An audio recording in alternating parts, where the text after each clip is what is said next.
camioneta mientras cambiaba el aceite. Lo sentí primero con la yema de los dedos, como una pequeña piedra metálica que no debería estar ahí, escondida en la oscuridad bajo el chasis. Estaba instalado de manera profesional, bien sujeto al bastidor con un imán industrial tan fuerte que me costó despegarlo. Cuando lo toqué, estaba tibio. No era calor del motor ni del sol. A esa hora de la mañana el aire estaba frío y húmedo. Era calor de uso, de batería trabajando. Eso solo significaba una cosa. Alguien lo había colocado hacía muy poco. Y a mis 70 años, con más achaques que proyectos, ¿por qué demonios alguien querría seguir cada movimiento de un viejo como yo? Antes de contarte qué pasó después, déjame pedirte algo.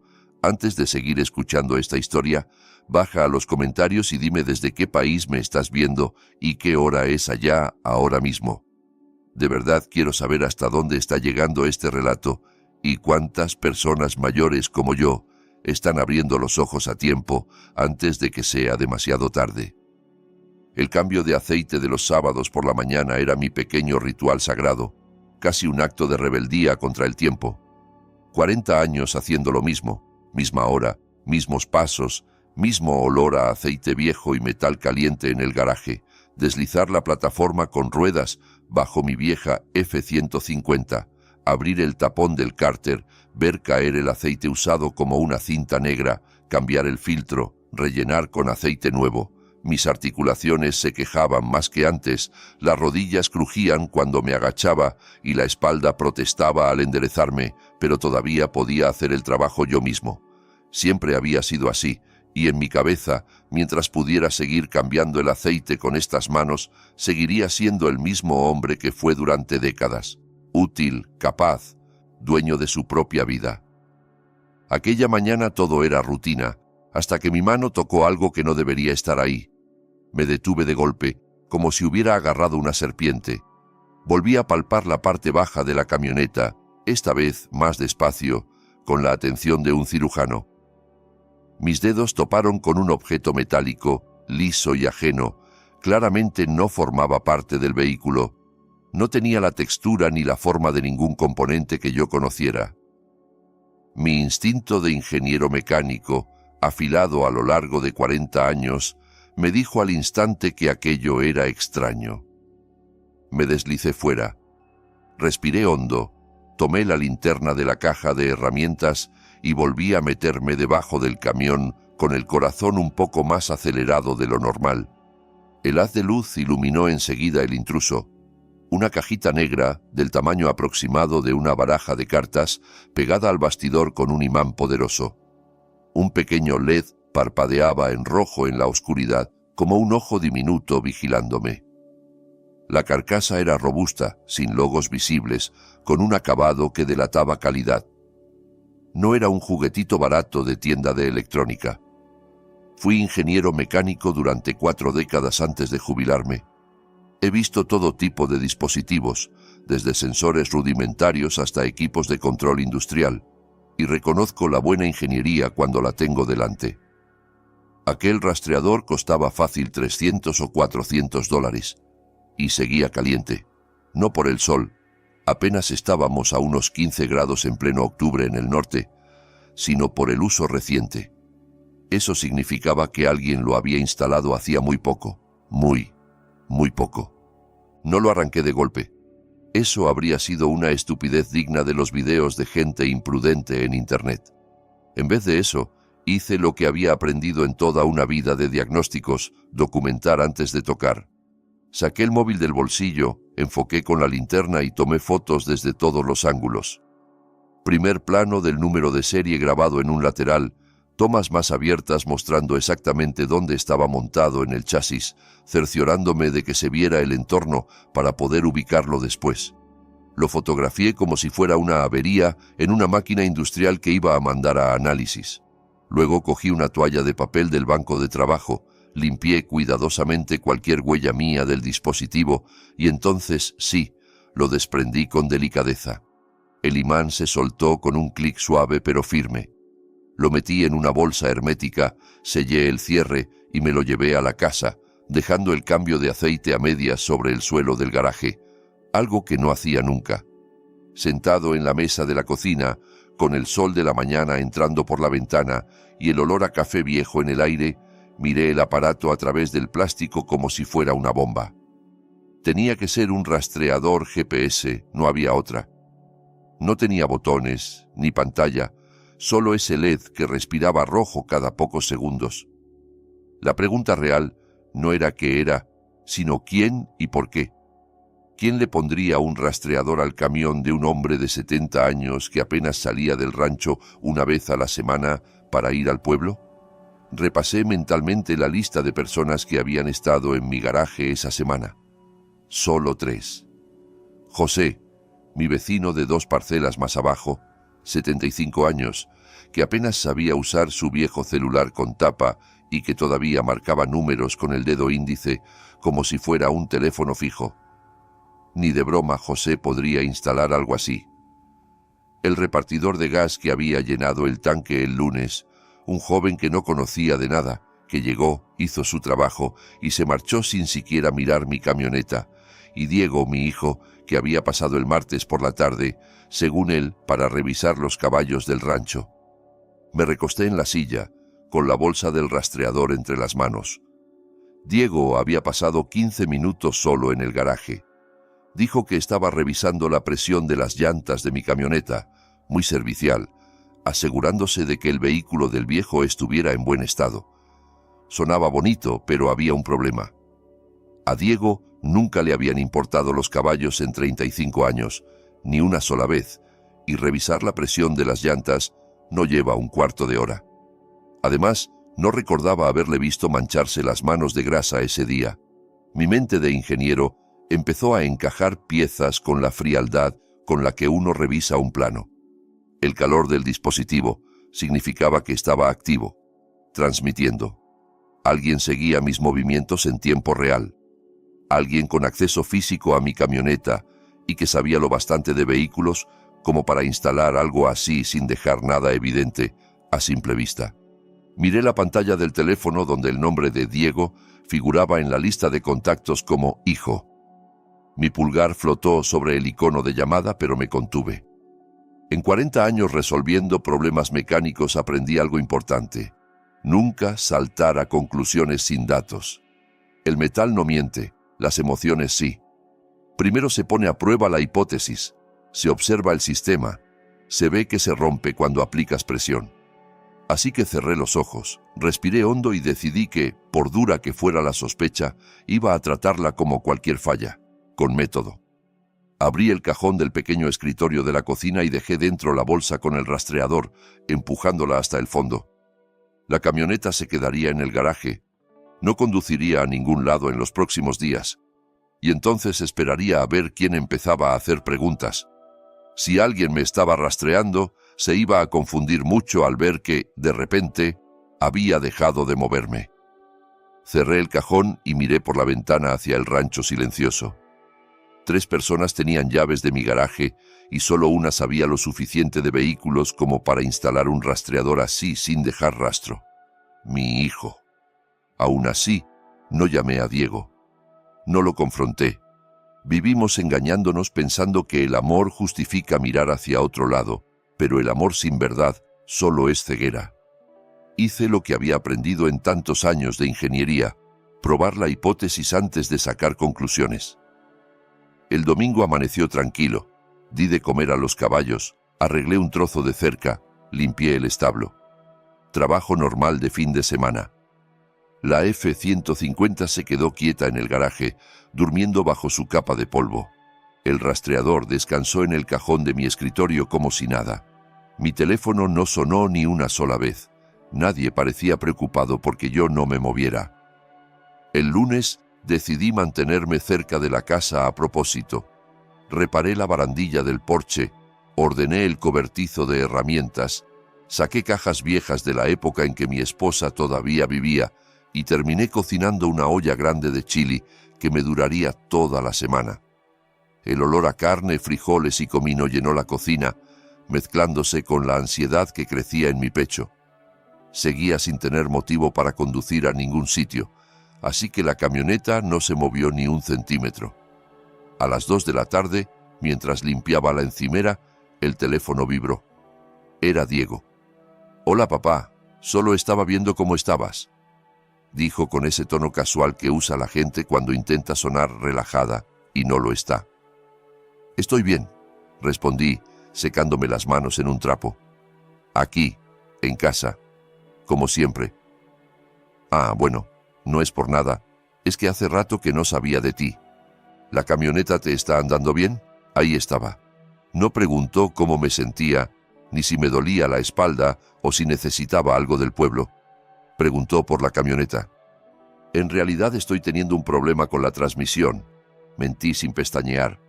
«La tengo en el garaje por ahora». Su voz cambió de inmediato, se tensó como un cable. «¿Qué problema exactamente? ¿A qué taller la vas a llevar? ¿Cuánto crees que tardará en arreglarse?» 3 preguntas en 5 segundos. Eso no era cariño de hijo preocupado, era pánico apenas contenido. Solo un poco de deslizamiento entre marchas. «Probablemente necesite cambiar el aceite de la caja. Lo haré cuando pueda. Pero dime una cosa, ¿por qué haces tantas preguntas sobre mi camioneta?» Del otro lado hubo silencio. Escuché su respiración rápida. Luego dijo: «Solo quiero asegurarme de que estás bien. A tu edad quedarte tirado puede ser peligroso». «Tengo 70, Diego, no estoy muerto», le contesté con sequedad y colgué. Me quedé mirando el teléfono un rato largo. Diego no había llamado para saber de mí, sino para saber del camión. Eso confirmaba lo que temía. Lo estaba vigilando. El martes por la mañana estaba arrancando hierbas del jardín, con el sol apenas levantándose sobre los campos, cuando sonó el teléfono otra vez. «Papá, hola». Diego sonaba agitado, como si llevara horas sin poder concentrarse. «Estaba pensando que quizá podría ir a verte este fin de semana». «Claro», respondí, «pero la camioneta sigue averiada». «¿Seguro que es solo la transmisión?» Su voz subió medio tono, crispada. «No tiene nada más raro la camioneta». Dejé de arrancar hierbas y me quedé con la mano en la tierra. Aquello era demasiado específico. «¿Y qué otra cosa podría tener?», pregunté despacio. Él balbuceó algo. «No sé, solo preguntaba. A veces los vehículos viejos tienen varios problemas a la vez». «Está bien, Diego, solo la transmisión». Después de colgar entré a la cocina, abrí el cajón y miré la bolsa con el rastreador. El pequeño LED seguía parpadeando en rojo, paciente y constante, como si esperara órdenes que nunca llegaban. Mi cerebro de ingeniero empezó a unir más puntos. Esta vez no de metal, sino de memoria. 6 meses atrás, Diego me había ayudado a instalar el Wi-Fi nuevo. Insistió en hacerlo él mismo, diciendo que yo ya estaba muy mayor para andar peleando con contraseñas. 3 meses después arregló mi portátil porque iba lento y pasó 1 hora solo con él, sentado en mi despacho, mientras yo preparaba café en la cocina. No era un incidente aislado, era un patrón. Acceso a mi camioneta, acceso a mi computadora, acceso a mi red. Diego no había estado ayudándome, se había estado preparando. El rastreador no era para cuidarme. Si esa hubiera sido su intención, no se habría puesto nervioso porque yo me quedara en casa. Aquello ya no era una mera curiosidad. Era cuestión de control, de saber dónde estaba yo en cada momento y, peor aún, de poder hacer algo con esa información. Esa noche me quedé sentado en la oscuridad de la sala, con solo el tic-tac del reloj y el crujido del viento en las ventanas. Pensé en mi hijo, en el chico que aprendió a cambiar el aceite a mi lado en ese mismo garaje, con las manos llenas de grasa y la sonrisa abierta, y que se había convertido en un hombre al que, al parecer, ya no conocía. Si Diego estaba tan desesperado por rastrear mis movimientos, tenía que haber una razón lo bastante grande como para hacerle mentir a su propio padre. Necesitaba saber hasta dónde estaba dispuesto a llegar. Tomé el móvil y busqué un nombre que no marcaba desde hacía años: Raúl Fuentes, camionero de larga distancia, viejo amigo y un hombre que no hace preguntas de más. Era hora de darle a Diego algo de qué preocuparse de verdad. Raúl contestó al segundo timbrazo, con la voz ronca de tantos años respirando diésel y café de gasolinera. «Francisco, ¿Sabes qué hora es? Son las 6 de la mañana y necesito un favor. Dije, sin rodeos. Debe ser importante para que llames tan temprano. Respondió, medio riendo. ¿Qué pasó ahora con tus chatarritas viejas? ¿Puedes llevar algo hasta Winnipeg por mí? Silencio. Luego una risita baja, desconfiada. ¿Qué clase de algo? De lo que es mejor no preguntar. Nada ilegal, nada peligroso. Solo tiene que llegar allá. 20 minutos después, nos encontramos en una parada de tráileres en la autopista, a las afueras de la ciudad. La mañana estaba fría, la neblina pegada al asfalto y el rugido de los motores de los camiones llenando el aire. Su tráiler vibraba al ralentí como un animal gigante a punto de arrancar. Le entregué una cajita pequeña, el rastreador envuelto en plástico de burbujas y bien sellado con cinta, sin remitente, sin etiquetas, sin marcas. ¿Qué trae esto?, preguntó, dándole vueltas entre sus manos gruesas y agrietadas. Pesa poco para lo serio que te veo. Nada de lo que tengas que preocuparte. Solo tiene que cruzar la frontera y llegar a un apartado postal en Winnipeg. No lo abras, y si puedes evitar que lo escaneen en la aduana, mejor. Raúl me miró largo rato. Teníamos 20 años de conocernos. Habíamos ayudado a arreglar vehículos uno del otro, compartido cervezas en la carne asada del día de la independencia, enterrado a nuestras esposas con apenas 2 años de diferencia. Sabía que yo no pediría algo así por una tontería. «Eres un viejo raro, Morales», gruñó al final, pero sus ojos tenían algo de cariño. «Lo sé». «¿Esto va a traerme problemas?» «No», asintió. Guardó la caja detrás del asiento y dijo, «Te mando mensaje cuando cruce la frontera». Lo vi alejarse por la autopista hacia el norte, las luces traseras rojas desvaneciéndose en la niebla como brasas que se apagan. Cuando ya no se veía su tráiler, volví manejando al rancho. Lo peor fue la espera. Di de comer a los caballos, revisé la cerca, me preparé un sándwich que apenas probé. Llevaba el teléfono en el bolsillo, con el volumen al máximo, como si fuera un salvavidas. Las 2 de la tarde, nada. Las 5, nada. El cielo se iba tiñendo de naranja cuando, a las 7, por fin vibró. Mensaje de Raúl. Cruce hecho. Paquete entregado a tu amigo. Respondí. Gracias. Te debo una. Saber que el rastreador que Diego creía bajo mi camioneta iba camino de Canadá me dio una satisfacción amarga. A las 8 estaba lavando los platos de la cena cuando sonó el teléfono. Diego. Hola, papá. ¿Cómo va todo? Demasiado alegre, demasiado forzado. Preparando la cena, dije. ¿Solo llamas por llamar? ¿Estás en casa? ¿Dónde más estaría? Claro, claro. ¿La camioneta sigue descompuesta? Sigo trabajando en ella. Así que sí, estoy en el rancho, sin manejar a ningún lado. Dejé el trapo sobre el fregadero muy despacio. Diego, ¿de qué va todo esto? De nada. Solo quiero asegurarme de que estás bien. Su voz estaba tensa, estirada como un cable a punto de romperse. A las 9 en punto volvió a llamar. Papá, ¿dónde estás? No fue un saludo, fue una exigencia, puro pánico en bruto. En casa, como he estado todo el día. ¿Por qué gritas? Es que tu camioneta... Digo, solo quiero asegurarme de que estás en el rancho. ¿Estás borracho? De fondo escuché la voz de Brenda, su esposa, cortante como vidrio. Dame el teléfono. No, deja que... murmuró Diego, y se oyó un forcejeo. Diego, ¿qué demonios está pasando? Hubo un silencio, y entonces soltó una frase que se me quedó clavada. Papá, tenemos que hablar en persona. Mañana a las 9 de la mañana. Es importante, muy importante. No salgas esta noche, ¿sí? Quédate en casa. Tengo 70 años. ¿A dónde se supone que voy a ir? Colgué y me quedé sentado en la cocina a oscuras un buen rato, con el corazón latiendo despacio pero pesado. Diego no había preguntado si estaba bien. Había preguntado dónde estaba. Eso solo podía significar una cosa. Tenía la app del rastreador en su teléfono en ese preciso momento y estaba viendo, horrorizado, cómo la señal de la camioneta de su padre hacía un viaje imposible, más de 2000 kilómetros al norte, cruzando la frontera hasta Canadá. Aquella noche no pude dormir. Algo que Diego había dicho me daba vueltas en la cabeza como una tuerca floja. ¿Estás seguro de que estás en el rancho? ¿Cómo podría saber si yo no lo estaba más allá de la camioneta? El rastreador estaba ya en Canadá, a menos que hubiera otra forma de vigilarme. A la 1 de la madrugada me levanté, encendí la lámpara del pasillo y fui a mi pequeño despacho. El portátil estaba sobre el escritorio, cerrado, el mismo que Diego había arreglado 3 veces.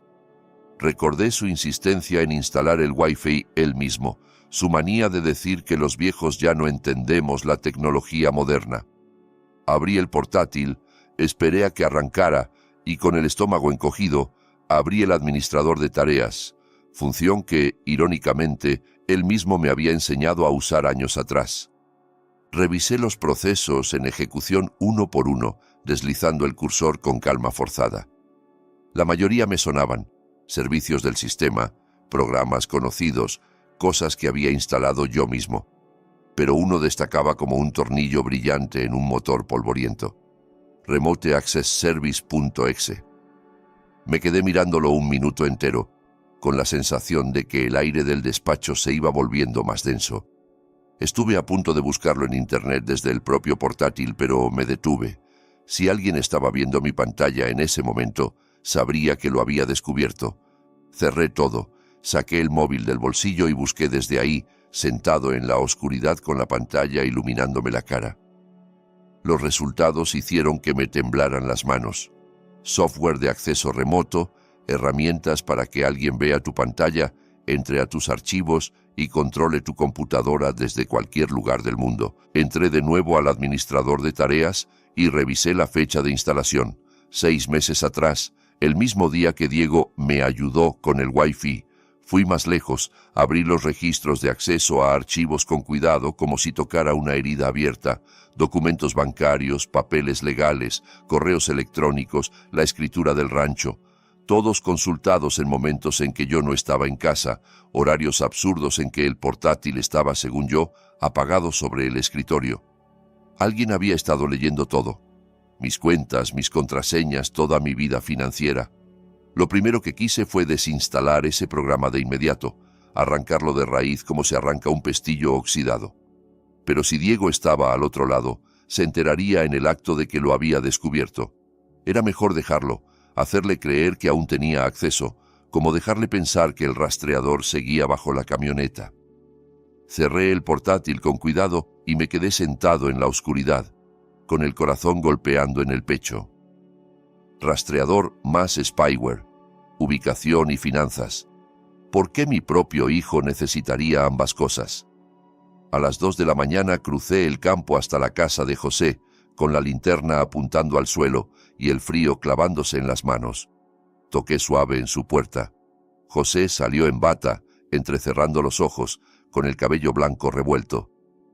«Francisco, ¿qué pasa? ¿Puedo usar tu computadora? La mía está fallando», mentí a medias. «¿A las 2 de la mañana? Por favor, José». Me miró un segundo y sin más, se hizo a un lado. Los buenos vecinos no hacen preguntas que no quieren oír respondidas.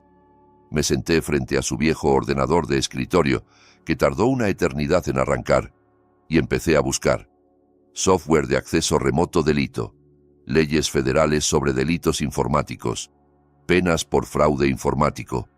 Leí artículos que hablaban de hasta 10 años de prisión por acceder a un equipo sin permiso, de casos en que los propios hijos acababan frente a un juez por aprovecharse de sus padres. Luego tecleé el número de modelo del rastreador que había fotografiado y entré en la página del fabricante. Lo que leí me heló la sangre más que el frío de la madrugada. Sistema avanzado de control vehicular. Apagado remoto del motor.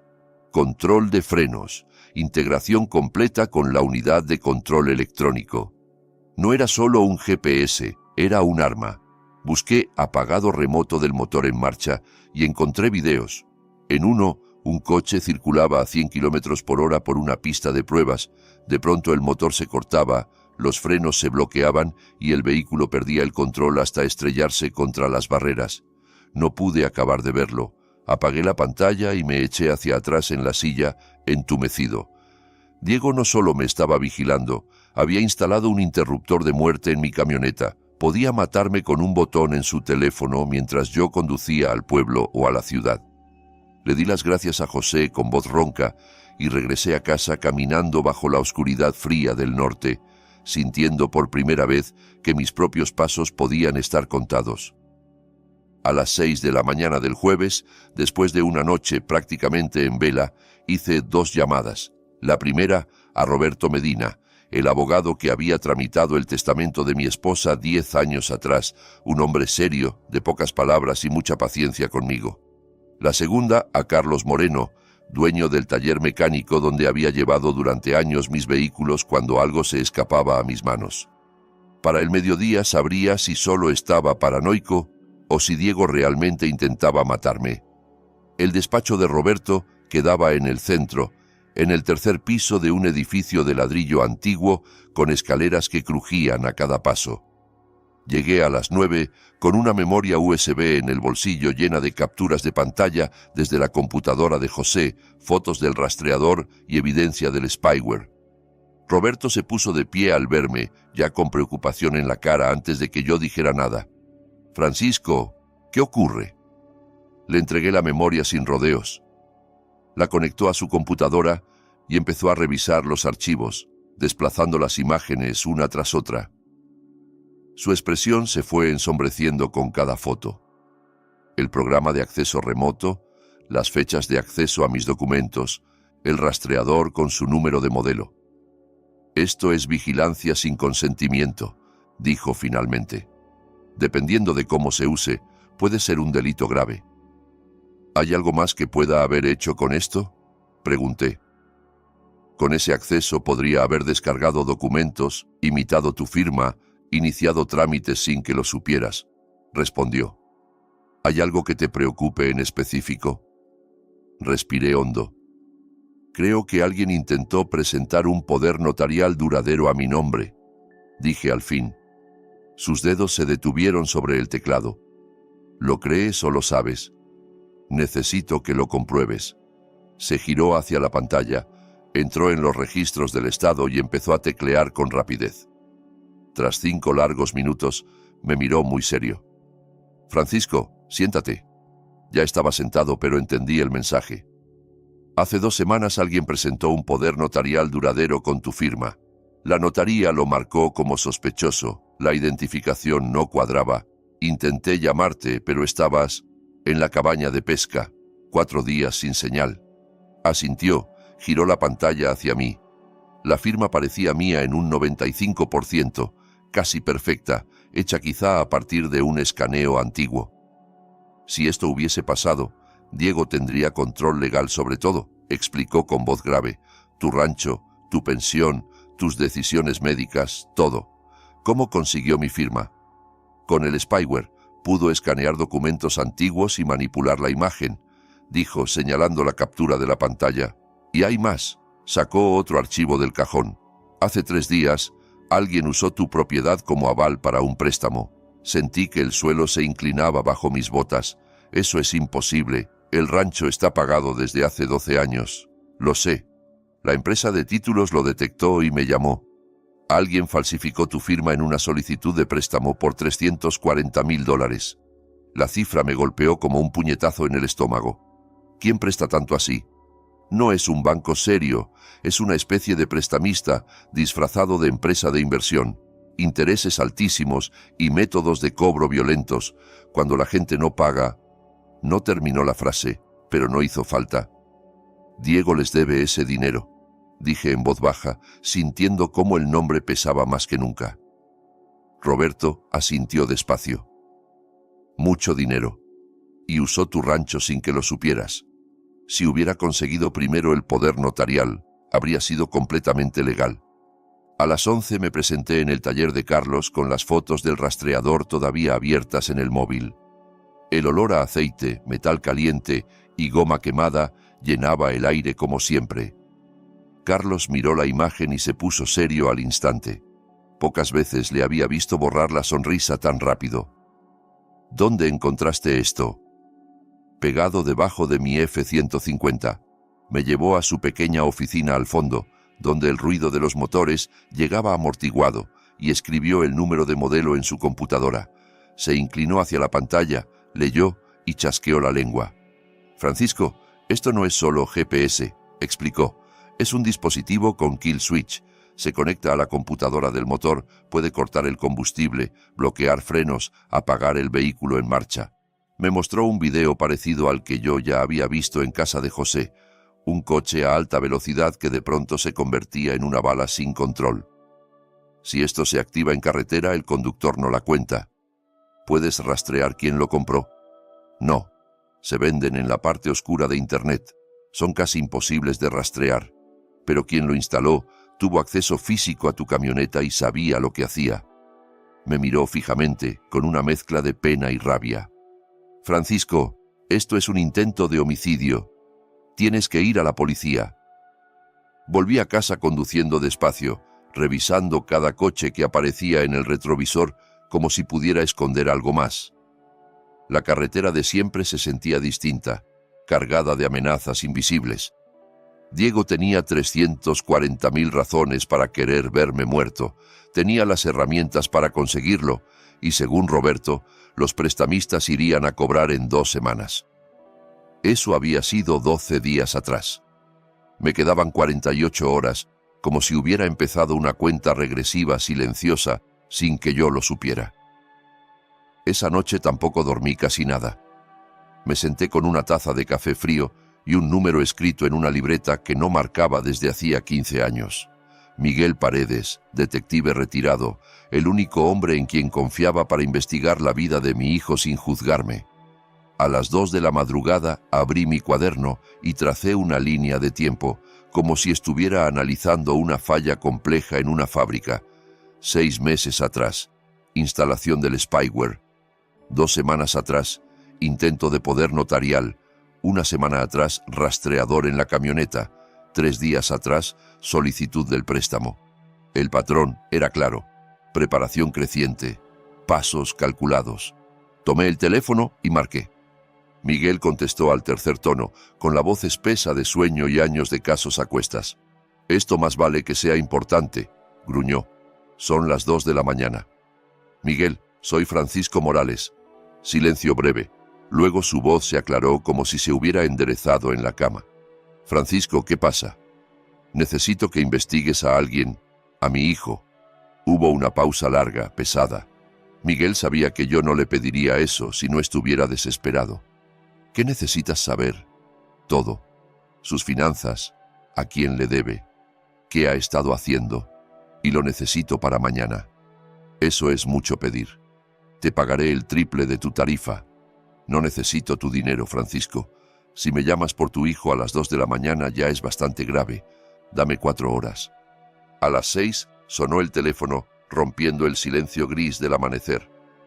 «Francisco, siéntate», dijo Miguel sin rodeos. «Ya estoy sentado.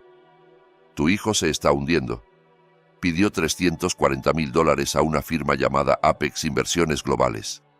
Esos son los mismos prestamistas de los que te habló tu abogado, y es peor de lo que pensábamos. Están bajo investigación de las autoridades federales. Son una tapadera de lavado de dinero. Cuando la gente no paga, desaparece». Sentí el frío en la nuca, más cortante que el aire de fuera. «¿Cuánto tiempo le queda?» «Le dieron 2 semanas. Eso fue hace 12 días. En 2 días irán a cobrar.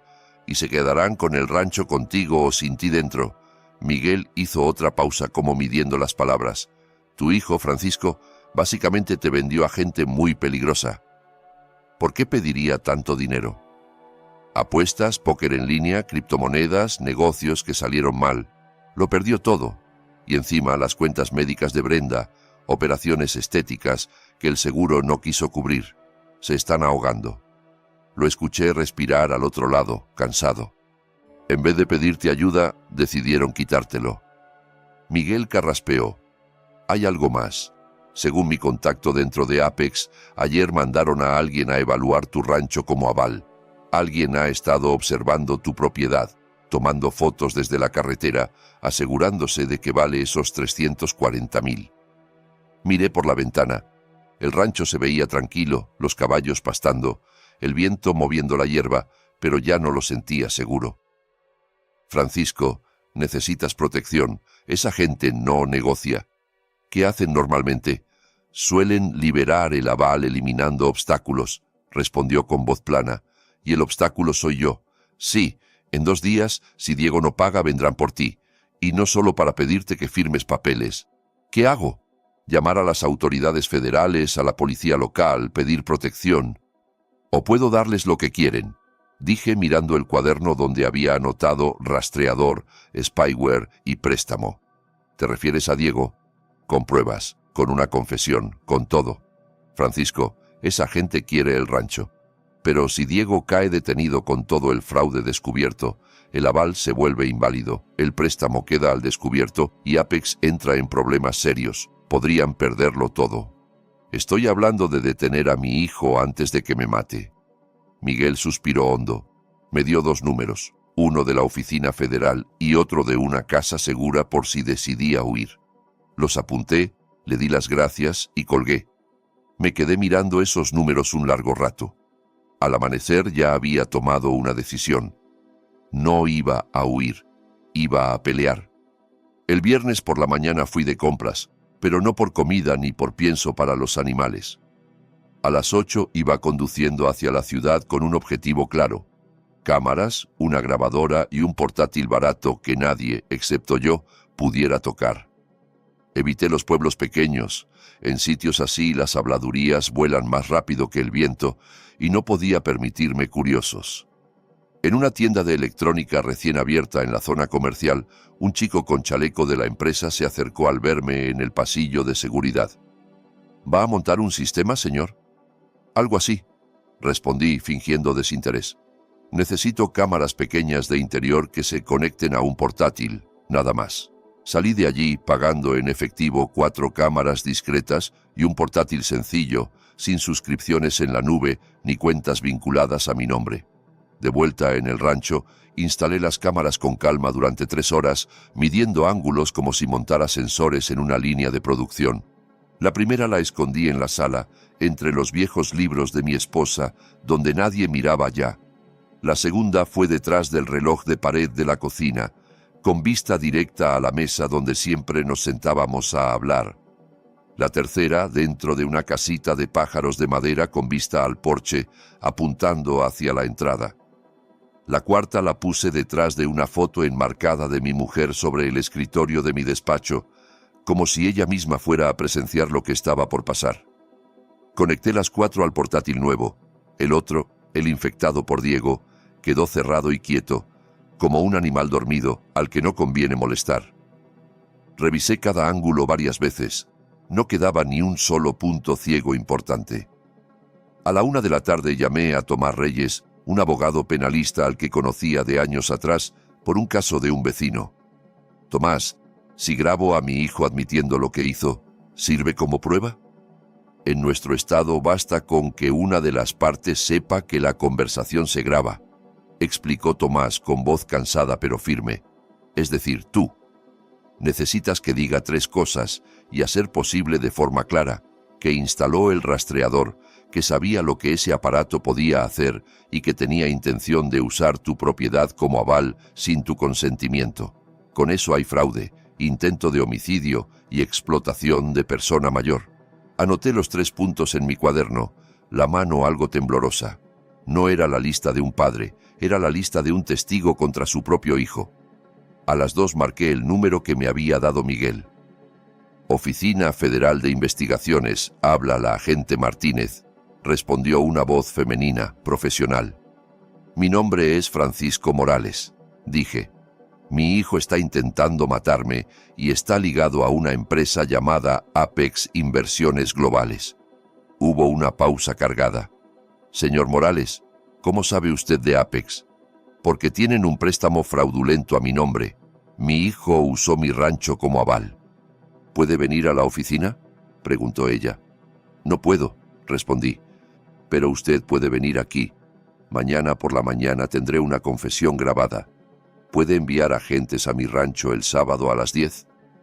Señor, eso no es lo habitual. Él instaló un kill switch en mi camioneta. Falsificó documentos legales.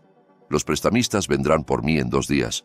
Pueden venir mañana o llegar el domingo para recoger mi cuerpo. Colgué antes de que respondiera, con el corazón en la garganta.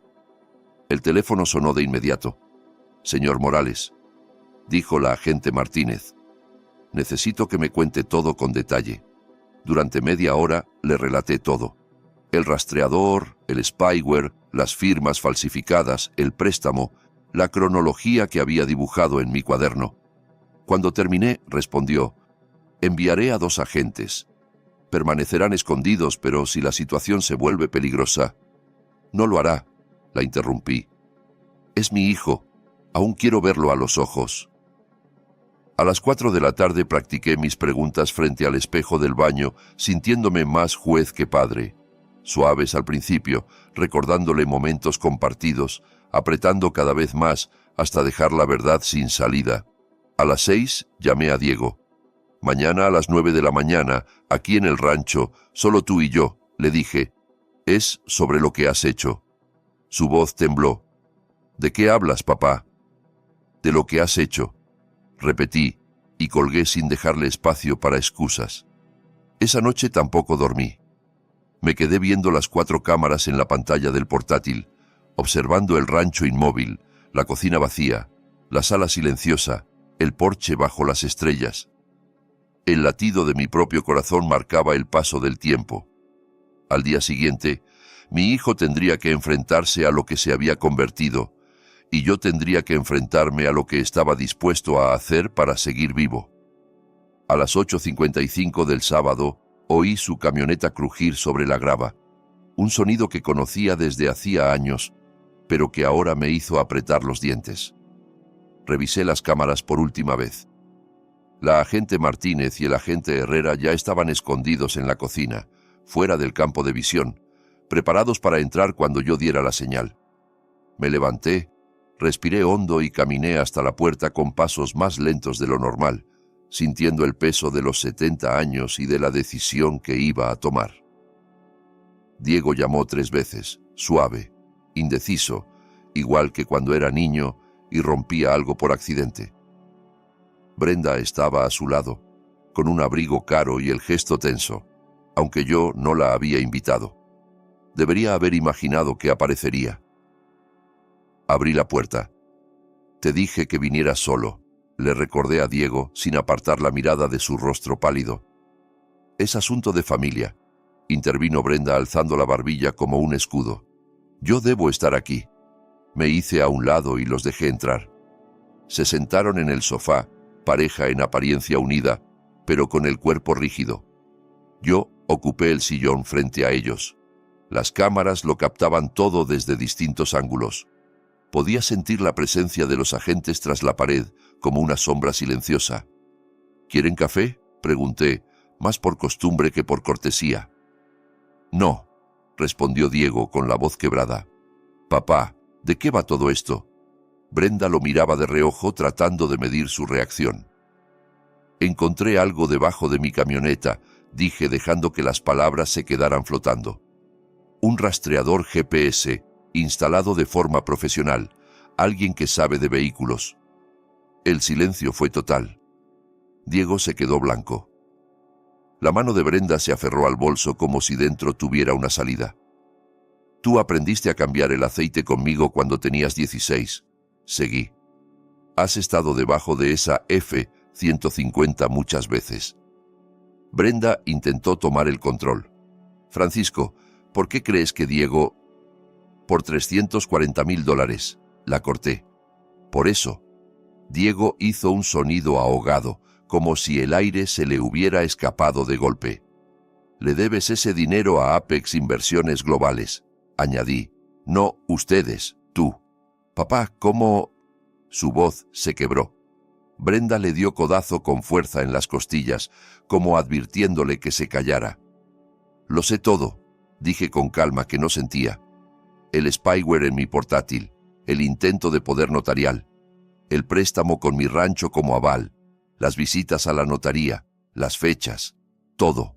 El rostro de Diego se desmoronó. Dejó de fingir. «Papá, Nos iban a matar, dijo al fin, rompiéndose. 15% de intereses al mes. No podíamos pagar. Diego, cállate, le siseó Brenda. No tienes por qué. Déjalo hablar, ordené clavando la mirada en ella. El rastreador era para cuidarte, intentó Diego desesperado, para saber dónde estabas por si te pasaba algo. Queríamos asegurarnos de que no te quedaras tirado en la carretera. Me incliné hacia adelante, apoyando los codos en las rodillas. O para asegurarte de que firmara los papeles cuando hiciera falta, no. Él dudó, como si buscara una respuesta que sonara menos sucia. Ambas cosas, quizá. Tenía miedo. Instalaste un kill switch en mi camioneta, dije, cada palabra como un martillazo. Diego se quedó completamente quieto. ¿Qué? No mientas. Carlos Moreno lo identificó. Se conecta a la computadora del motor. Puede cortar combustible, bloquear frenos, apagar el vehículo a 100 kilómetros por hora. Yo no sabía que podía hacer eso. La voz de Diego subió de tono, al borde del pánico. Brenda dijo que era solo GPS. Brenda se puso de pie de golpe. Nos vamos. Siéntate, le dije con firmeza, o llamo al sheriff ahora mismo. No puedes probar nada. Levanté el teléfono y mostré la galería de fotos, el rastreador, las capturas del spyware, las copias de los documentos falsificados. Puedo probarlo todo. Diego se quebró del todo. Los hombros se le hundieron y empezó a llorar, algo que no le había visto hacer desde que enterramos a su madre. Papá, por favor, no queríamos hacerte daño. Necesitábamos el rancho solo un tiempo. Te lo íbamos a devolver, después de que yo estuviera muerto, dije, sin levantar la voz. No, sollozaba. Yo no iba a... Él no sabía nada, gritó Brenda tratando de salvarse. Yo lo compré. Fue idea mía. Se dio cuenta demasiado tarde de lo que había dicho. Se quedó pálida. Así que estás confesando, dije en voz baja. Yo no, balbuceó. Diego. Lo miré a los ojos, esos mismos ojos que vi llenarse de orgullo cuando hizo su primer gol de niño. ¿Tú instalaste el rastreador? Tardó unos segundos en poder hablar. Sí, pero no pensé... ¿Entraste a mi computadora? Sí. ¿Sabías de la falsificación de mi firma? Brenda la hizo, pero yo lo permití. Lo sabía todo. Lo siento muchísimo, papá. Miré a mi hijo, roto y llorando en mi sofá. Sentí un dolor que no se parece a ningún otro, un desgarro que mezcla amor y traición. Yo también lo siento, respondí. Luego dije sin apartar la vista de él. Agente Martínez, creo que ya escuchó suficiente. La cabeza de Diego se levantó de golpe, como si alguien le hubiera tirado del cuello. ¿Qué? La agente Martínez salió de la cocina, el agente Herrera detrás de ella, mostrando sus placas. Diego Morales, Brenda Morales, dijo ella con voz firme, quedan detenidos por fraude, intento de homicidio, abuso y explotación de persona mayor, robo de identidad y otros cargos relacionados. Diego no ofreció resistencia, solo siguió llorando con la mirada perdida. «Papá, por favor», Brenda gritaba. «Francisco, diles que no. Somos familia». No dije nada. Los vi salir esposados, cruzando la sala donde tantos cumpleaños habíamos celebrado. Desde la ventana del coche patrulla, Diego me miró con el rostro lleno de lágrimas, buscando en mí una absolución que no podía darle. No moví la mano para despedirme. La casa se sintió demasiado silenciosa cuando se los llevaron. La agente Martínez tomó mi declaración con calma profesional, grabadora en mano. Me explicó que Diego y Brenda serían presentados ante el juez el lunes. Yo había conseguido justicia, pero no se sentía como una victoria, sino como un gran hueco en el pecho que nadie iba a llenar. 6 meses. Eso tardó todo el proceso. 6 meses para que pasara el invierno, se derritiera la nieve y algo parecido a la paz volviera a mi vida. Esa mañana de primavera estaba sentado en el porche con Rocco, un border collie de 4 meses que adopté 3 meses atrás, echado a mis pies, respirando agitado después de perseguir mariposas. En la mano tenía la 5ª carta de Diego. Las primeras 4 seguían cerradas en el cajón de mi escritorio, pesando más que cualquier herramienta. Esta se sentía diferente, solo por cómo estaba doblado el sobre, como si hubiera cuidado cada gesto. Pensé en aquel día de enero en el que Diego se presentó ante el juez, flaco, con un mono naranja que no le quedaba bien. Cuando el juez dijo 8 años de prisión federal y 3 de libertad supervisada, los hombros de mi hijo se derrumbaron, pero asintió. Sus ojos buscaron los míos en la sala. Yo no aparté la mirada, pero tampoco sonreí. No había nada que celebrar. Brenda había intentado defenderse hasta el final, alegando que no sabía nada, que todo era culpa de otros, de los prestamistas, del sistema, de cualquiera menos de ella. El jurado no le creyó. 5 años de prisión y una multa de $100,000. Salió gritando del tribunal: «Esto es culpa tuya, Francisco, tú nos hundiste», como si no hubiera sido ella quien empujó el primer dominó. 2 semanas después, las autoridades federales allanaron las oficinas de Apex Inversiones Globales. 12 personas detenidas, computadoras incautadas, expedientes enteros de gente como yo, usados como mercancía. El testimonio de Diego ayudó a hundirlos. Mi rancho quedó protegido en un fideicomiso irrevocable. Ya nadie podría usarlo como aval, ni tocarlo sin mi consentimiento.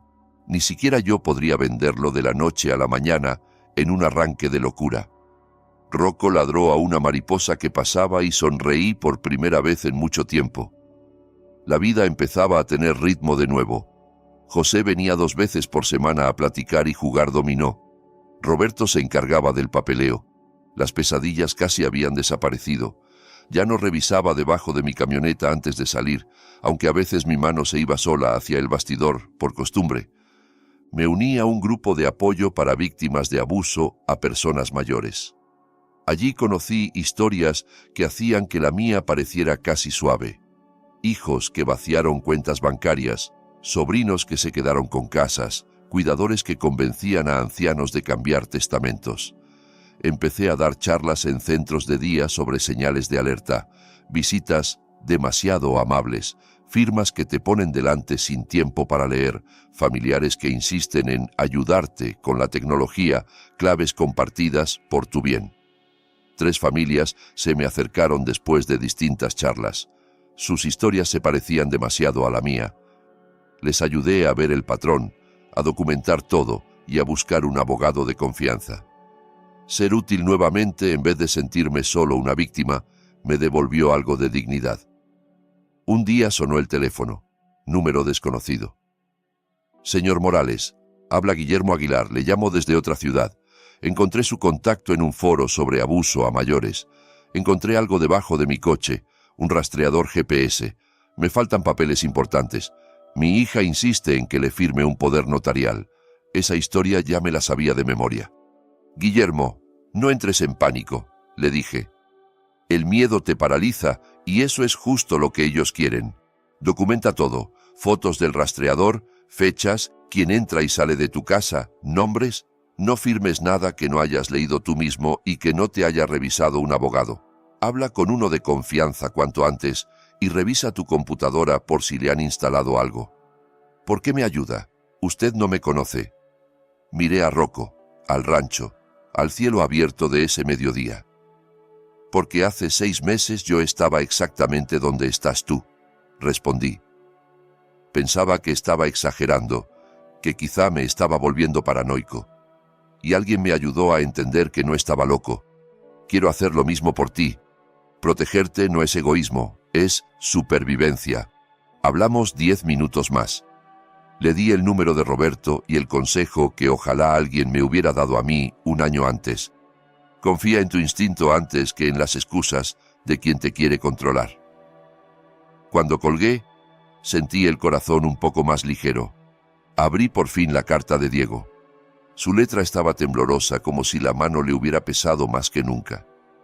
«Papá, no espero que me perdones. La prisión es dura, pero sé que necesito estar aquí. La terapia me está ayudando a entender lo que hice. Tú no me fallaste. Yo fallé como hijo. Tenías razón en entregarme. Me salvaste la vida. Te quiero, Diego». La leí 2 veces, despacio, La doblé con cuidado y no lo llamé. No aún. Tal vez algún día. Hoy no. Rocco me empujó la mano con el hocico, pidiendo una caricia.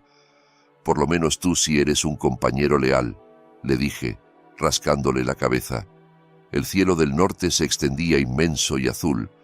Pensé en Guillermo, luchando su propia batalla. Pensé en Diego, en una celda, quizá cambiando de verdad, quizá repitiendo patrones, y pensé en mí, a mis más de 70 años, solo, pero vivo y libre. Mucha gente me pregunta si me arrepiento de haber entregado a mi propio hijo. La respuesta es no. La alternativa era permitir que me matara en nombre de una familia que ya no se comportaba como tal. Dicen que la sangre es más espesa que el agua, pero yo aprendí que el instinto de supervivencia es más espeso que la sangre. Y eso no es egoísmo, es querer seguir respirando un día más. Guardo la carta de Diego, no porque lo haya perdonado ya, sino porque quizá dentro de algunos años haya una oportunidad. No para volver a lo de antes, porque eso ya se rompió y los trozos cortan, sino para construir algo más honesto, aunque sea pequeño. O quizá no. Hay quebraduras que nunca se arreglan del todo. De cualquier forma, yo seguiré aquí, en mi rancho, con mi perro, viviendo mi vida. Porque eso fue lo que defendí. No venganza, no castigo, sino el derecho a seguir viviendo a mi manera, en paz, sin que nadie decida por mí cuándo y cómo debo morir. Mirando hacia atrás en esta historia real, me doy cuenta de que muchas de las lecciones las aprendí demasiado tarde. Si estás escuchando historias de abuelo como la mía, esperando que nunca tengas que enfrentarte a una traición dentro de tu propia familia, déjame darte un consejo. No esperes tanto como yo. Confía en tu instinto. Cuando algo se siente mal, generalmente está mal. Aquel rastreador, aquellas visitas amables, la configuración del Wi-Fi, la ayuda insistente con el portátil.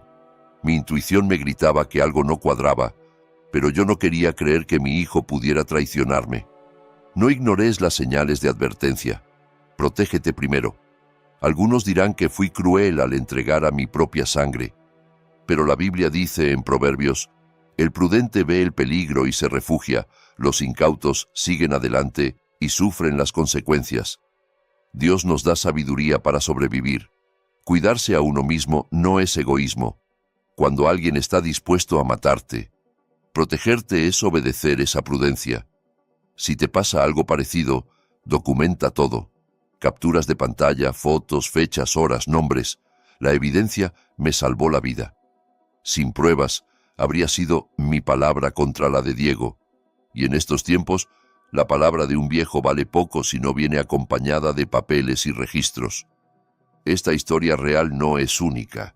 El abuso a personas mayores está por todas partes ahora, escondido detrás de sonrisas y frases como «Es por tu bien, papá» o «Solo firma aquí si tú confías en mí». Si escuchas historias de abuelos sobre familias que exprimen a los suyos por dinero, créelas. Pasa mucho más de lo que la gente quiere admitir. Cada relato verdadero como el mío es una advertencia para otros. Yo sigo vivo porque elegí la supervivencia por encima del sentimentalismo. La sangre puede ser espesa, pero el derecho a seguir vivo y en paz lo es todavía más. Si esta historia de abuelo te hizo pensar en tu propia familia, o conoces a alguien que esté pasando por algo similar, deja un comentario aquí abajo contando lo que sientes, o si prefieres mantenerlo en privado, escribe solo «abuelo» para que yo sepa que llegaste hasta el final. Comparte este video con tus hijos, con tus padres, con tus amigos. De verdad podría salvar la vida de alguien. Y suscríbete a nuestro canal para no perderte más historias reales que importan. Tu apoyo hace que estos mensajes cruciales lleguen a quienes más